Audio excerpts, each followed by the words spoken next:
Hey beautiful souls, welcome back to the Healing Empath. I am a healing empath, and today's video is my part 3 of my series called The Struggles Unhealthy or Unhealed Empaths Face. And this one is going to be in love, so it's the relationship dynamic and the things that empaths or unhealed empaths do or accept in this type of dynamic. So how an unhealed empath shows up in a relationship, or what shows up to the unhealed empath. Remember, this is an open space. There's no judgment here. I do consider myself an unhealed or unhealthy empath on the verge of working towards being a healed empath. There's some things that I do that are considered to be healed, and then there's some things that I'm still working on. If you don't know what an empath is, or if you are an empath, you can go check out my other video, Are You an Empath? There, and it can just give you all the points to know if you are in fact an empath, and preferably an unhealthy one, because there are a lot of empaths out there, women and men, more women I might add, but that's not the point. A lot of people think that an unhealed empath or unhealthy empath is all empaths, and that's not true. I break down about being a healthy empath, about how you become an empath, and you are not born an empath. You are, the way you were raised helps you become an empath or a narcissist, right? So yeah, but the way you were raised determines whether you're going to be a healthy empath or an unhealthy empath, if that makes sense. And if you guys are confused about what I'm saying, you can definitely just drop a question in the comments, and I'll be more than glad to respond to you and answer any confusion you might have. Okay, so let's get into it. Today we are on part 3 of The Struggles Unhealed Empaths Face, and this one again is going to be in love. Please be sure before, I know that pause, you probably thought I was getting ready to start. That was funny. I just might leave that in there for just jokes. But just don't forget to hit that subscribe button and like my video at the end of it. That really will help push my content and push me into the algorithm. And I thank you all in advance. And remember, this is an open space. This is a healing space for all of us unhealthy or unhealed empaths. Okay, so,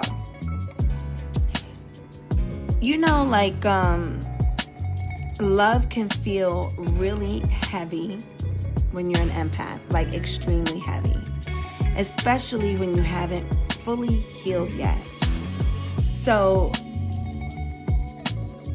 just an FYI, this again isn't for the empaths who already done the work or who were born into a healthy empath dynamic by their parents. This video is for the ones that are still trying to understand why love, quote unquote, keeps hurting even when your heart's in the right place.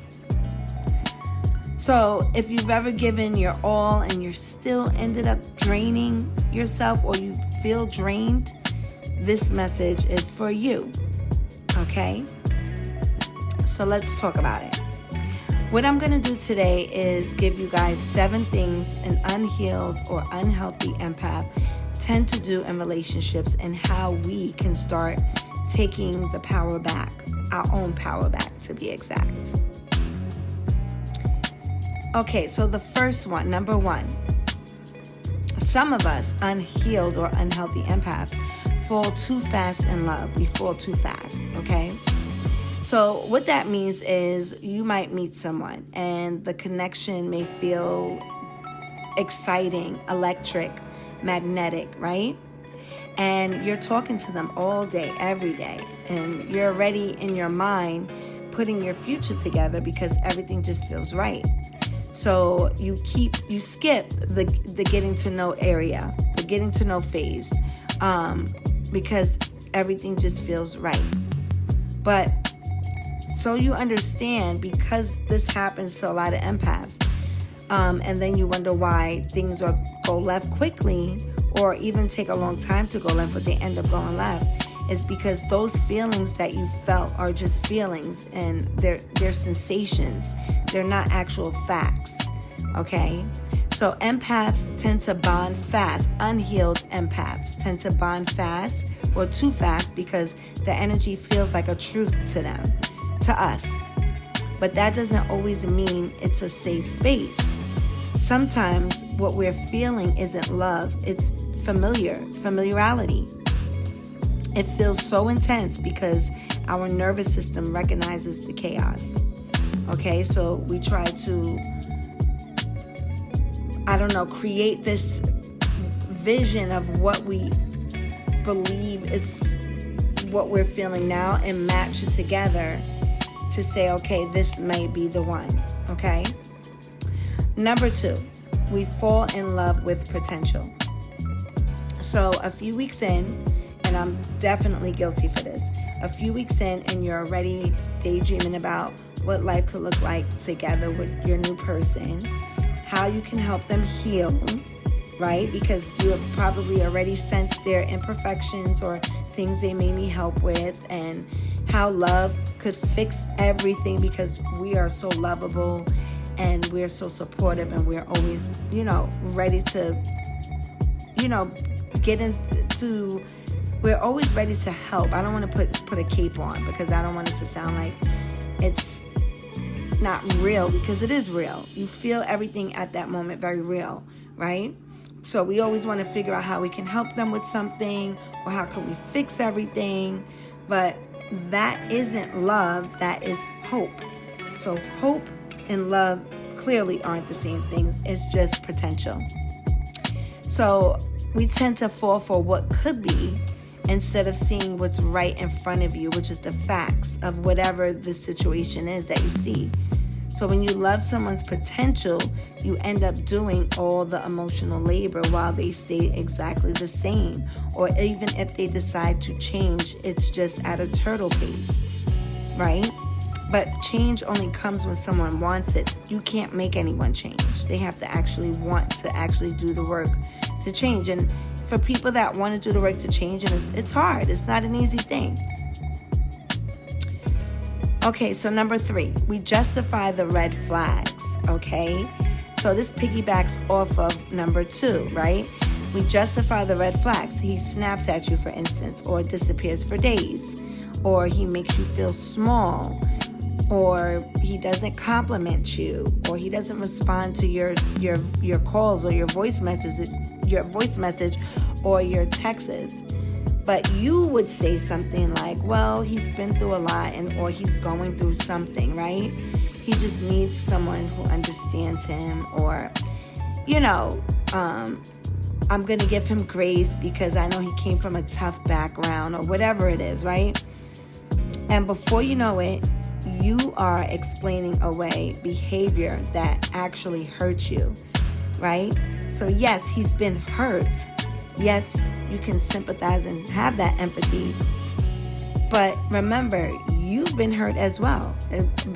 And I know you have, because you're an unhealthy empath, or unhealed one. A healthy empath is not going through this, by the way. So if you are a healthy empath and you've never experienced any of this and you don't do these things, that means that you're not an unhealed or unhealthy empath. So congratulations. But to all my unhealed and unhealthy empaths, yes, he's been hurt, but so have you. And you don't take it out on the people you love or care about or support or go to work. You don't take that out on your coworkers or business partners or family, right? So compassion doesn't mean you have to be someone's punching bag, okay?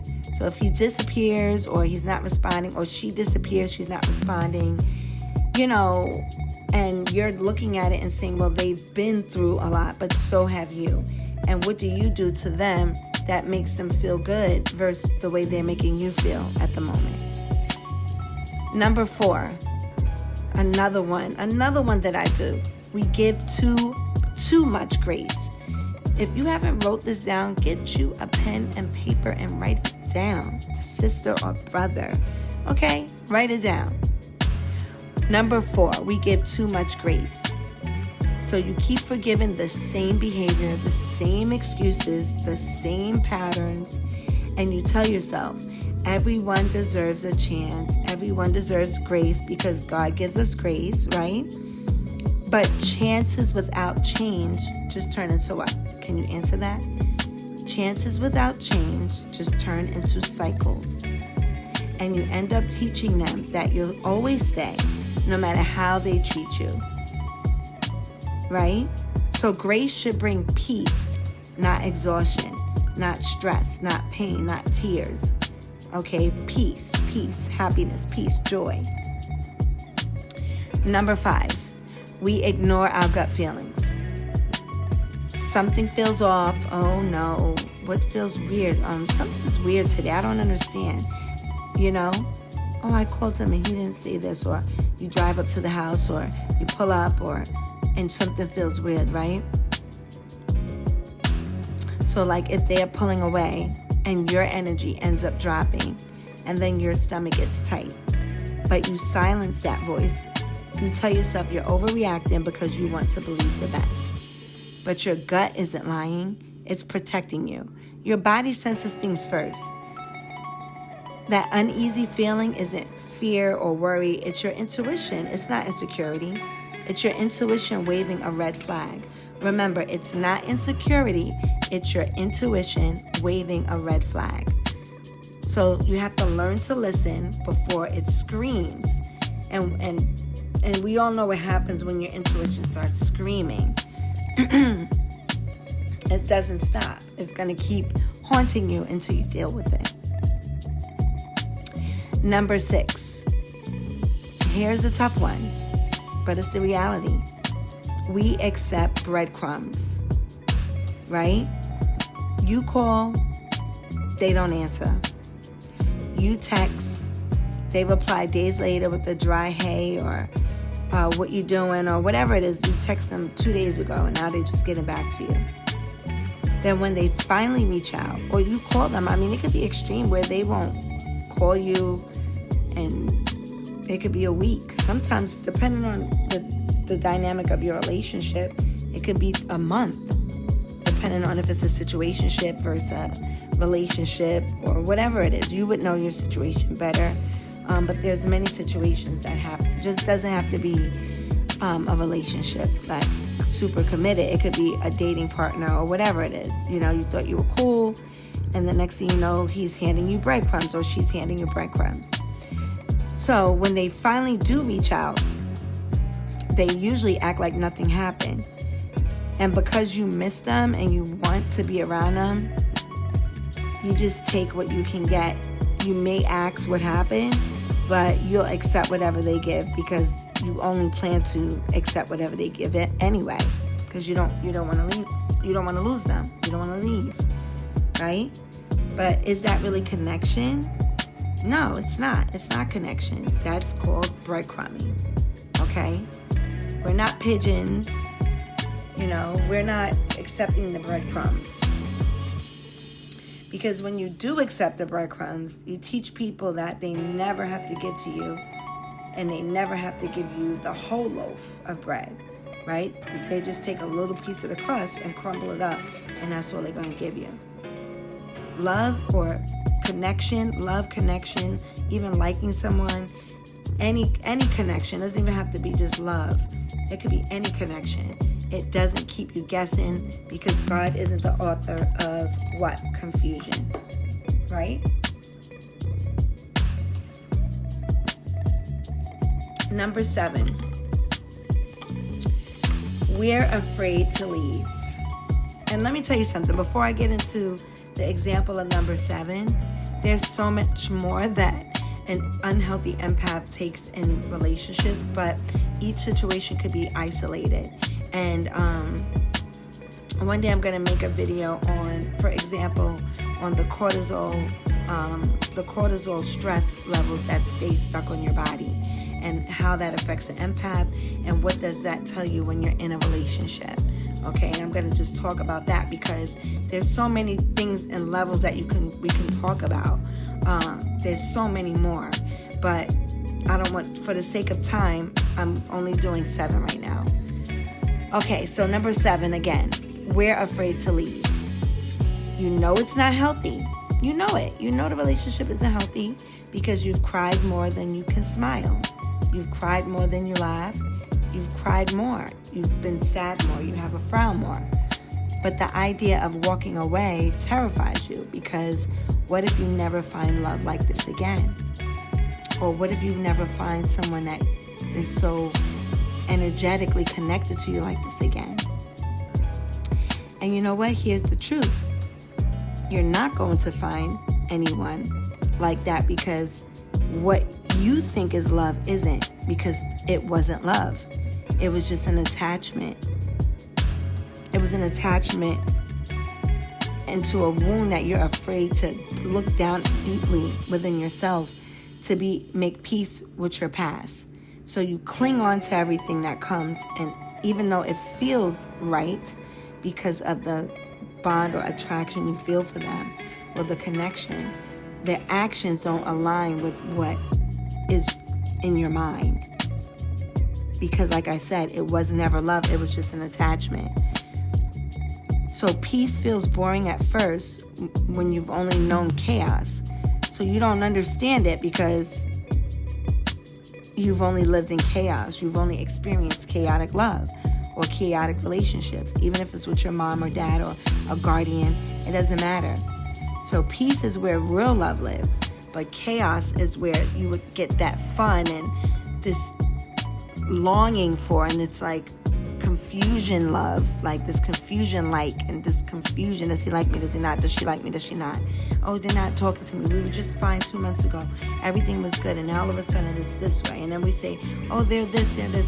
But we have to focus on ourselves and why these attachments keep happening or have happened more than once. Why is it that happens? So it's really more internal. That attachment is internal because we want to be loved so much deep down inside that, and we have not seen anything that was peaceful or healthy. So we're going to take what we got because we're thinking everybody went through things in life, and I'm not going to give up on a person that I care about. When in all reality, you're carrying it alone. You're not doing it. You're not doing it with the other person. You guys aren't carrying the emotional bond together. You guys, one person's carrying it, and the other person is just not even, he's not even focused, or she's not even focused on what you're trying to do because it's not in her plan or his plan. So let me give you an example from my own personal story. I had to really learn what it means when someone actually wants you in my early 20s or in my mid 20s, right? Around like 25. Because for those of you that don't know, my previous video that I put that I just recently went through a divorce. My divorce was finalized in August. I filed in April of 2025. And me and my ex-husband, we're still currently sharing the same space due to us getting everything with our financials and everything together. But we're soon going to separate apart, and we are working on just being really good friends and co-parenting well together.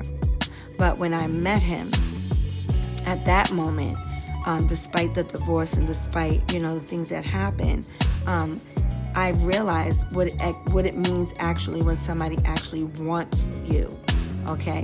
I was in a relationship before that, but I was very young, and it was like 7 years, and it was just full of drama.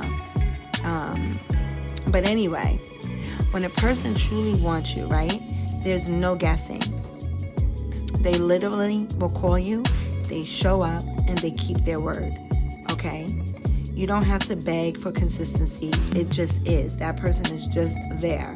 That's with a male and a female version. So if a woman wants you, she's going to be there. She's going to call you. She's going to show up. But it looks a little different for women because men usually tend to anticipate what they want, and women accept or don't accept a relationship from a man. But a man determines if he's like, oh, I would like to marry you, or I would like to be, you be my girlfriend. A man usually has this in his head, and he expresses it. And then the woman, if she's already feeling that, she'll conform.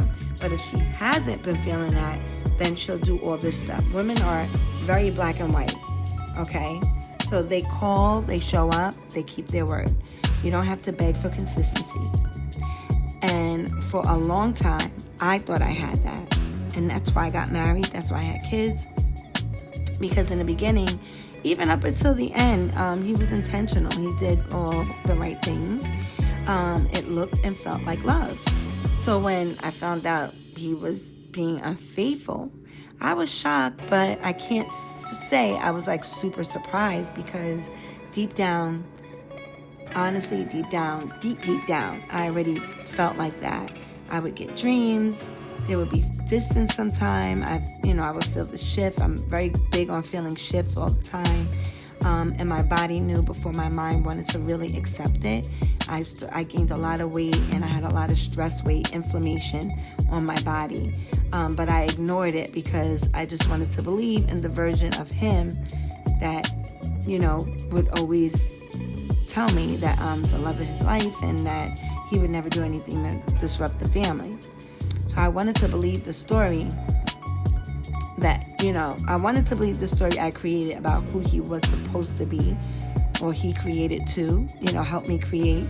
But that's not the point, because the point of this is to understand that people may help you create a story, but you have to understand what the facts are by looking at those red flags, looking at and paying attention to your discernment. So I just caught myself there from that note that I wrote. Okay, so even when someone looks intentional, if you haven't healed, you're still going to ignore what's right in front of you. So you'll justify it, you're going to make excuses, and then you'll carry a relationship that was never meant to be that heavy. But here's what healing taught me. Once you recognize that there's a misalignment, you don't entertain it anymore, okay? You won't even let that kind of energy get close enough to disappoint you again. You can still be kind, but you'll protect your peace first, okay? So healing doesn't make you cold, it makes you clear, and clarity is what keeps you from repeating cycles. Clarity is what keeps you from repeating cycles. So that's really the main key and factor when it comes to healing. When it comes to healing, and sorry, that's my dog. But when it comes to healing, it doesn't make you cold. It makes you very clear. So despite what someone is saying, even sometimes their intentions, they come home all the time. There's red flags. There's things that you're ignoring. There's things that you're putting on the back end because you talk about it and you think it's going to be over. But initially, your first feeling is usually always the right one. So if I'm telling you this, you'll say, well, was there any red flags that I felt? Absolutely. Especially early on, especially in the middle, there was plenty of red flags. And I would be upset. I would yell. We would argue. And then it would come back to us talking about it. And then the behavior seemed to change. But really, the behavior just got more sneaky. So that's really the message of it all. Despite.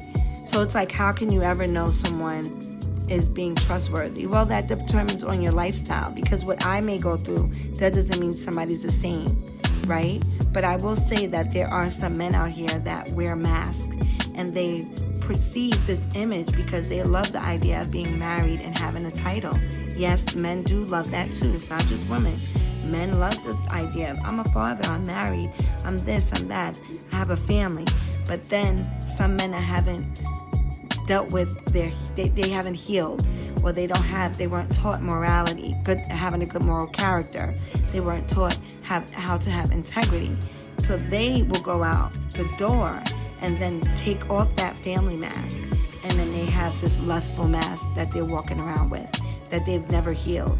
So, it's not necessarily, this man could be very dangerous as well, because this is very impulsive, and you don't think anything specifically wrong because you guys talk, you're always around each other. There's no cues of staying out all night, or there's other subtle signs, absolutely. But sometimes there is no cue, okay, for some women. Especially if you're a working woman, or if you're busy with your children. There's plenty of ways that you can just go into life by overlooking things. But before we get to that stage, before we get the kids, before we get the person that you're married to for years, you have to pay attention to the beginning phases, and you have to put a boundary and a cord cutter to say, hey, this is not going to work for me, because this behavior can turn into this later. Okay, if there's no integrity, if there's no moral character, if there's no honesty, if there is disrespect, those things, 9 times out of 10, if there's looking at other women, or looking at other men while you're out together, or just being in that mind space, you know how some men can be, or even some women, right? Then you automatically understand that behavior is something that is internal in them. And if they're not going to seek help with psychotherapy, or to get diagnosed whether they're narcissists or have narcissistic traits or whatever it is they are, then that behavior, even if it looks watered down, even if it looks like it's changing, will always be present, even in the background. So that's just a little note for you unhealthy empaths out there that are confused and very empathic, and you're giving too much grace, and you're ignoring these signs that are very blatant in the beginning. Even if they're not as obvious, they're still there. They're still there. But we tend to push them under the rug after we have a conversation about, hey, I didn't like how you did this. This made me feel uncomfortable. Or why did this happen? Or why are you on the phone with this person? Or why, and those things just get sneakier, And having a conversation about it isn't change behavior. Change behavior is just not doing it, right? Talking about it is not going to help. And trust me, I know that for a fact. Okay, my beautiful souls and my beautiful healed empaths, or unhealthy/unhealed empaths, thank you for joining. Thank you for listening to the message. Again, my content is new. I'm very new to this. So I said I'm stepping into my healing empath energy, and I love this topic. I've always been the type of person to talk about spiritual and transformational growth. And I'm very intuitive, and I have so much to talk about. And I've been talking, even my ex-husband says, you need to get on YouTube. And he's okay with me talking about all of this stuff. So not that I would care, but he encouraged me to talk about these type of things. But yes, so if you have any questions, please drop them in the comments. Don't forget to like and subscribe to the channel. Put on your notifications for more future videos. This is the Healing Empath. I am a healing empath just like you, my souls, my beautiful souls. Not my souls, but my beautiful souls. We are beautiful souls. Just know that I'm here healing, and if you're healing too, you're more than welcome to stay. You're more than welcome to share the video. And until next time,